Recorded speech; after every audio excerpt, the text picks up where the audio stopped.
katta korxona ekan, bir tekshirib qo'yish kerak. Boshliq qayerdan endi buni?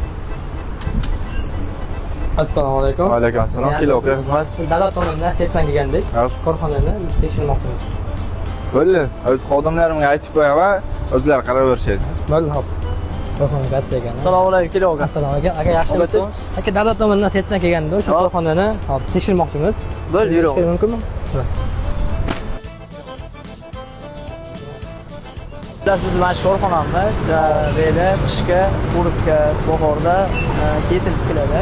Hop, sizga savollarim bor. Hop, qanaqa savol? Beli necha kishi ishlaydi? Hozircha beli 70 ta ishchilarimiz ishlaydi. Xudo xolasa, yana ishchi olamiz. Hozir nima tikilgan hozirgi kunda? Hozirgi kunda qishda kiyadigan kurtkalarimiz tikilgan. Sifatli hammasi zo'r. Bahorda ketil tikamiz, vitrovkalar tikamiz. O'zimiz korxonamiz. Tikilgan materialdan chiqariladi. Bu kesilgan narsa kurtkamiz uchun daholasa, yondan daholasa. Hammasi yaxshi sifatli ishlaydi. Tayyor mahsulot bormi? Chiqarilganmi? Bor chiqarilgan. Qulaylik yuringchi. Bu bizning ishxonamizdan chiqqan kurtkamiz qishga ko'rishingiz mumkin. Hammasi yaxshi. Xo'p, yana ishlaydiganlarga bosh o'rinlar bormi? Bo'sh o'rinlarimiz bor. Agar ishlayman deydiganlar bo'lsa, bemalol kelib, mana shu yerda gaplashib, o'sha hamma narsasi yaxshi bo'ladi, sharoitlari bor.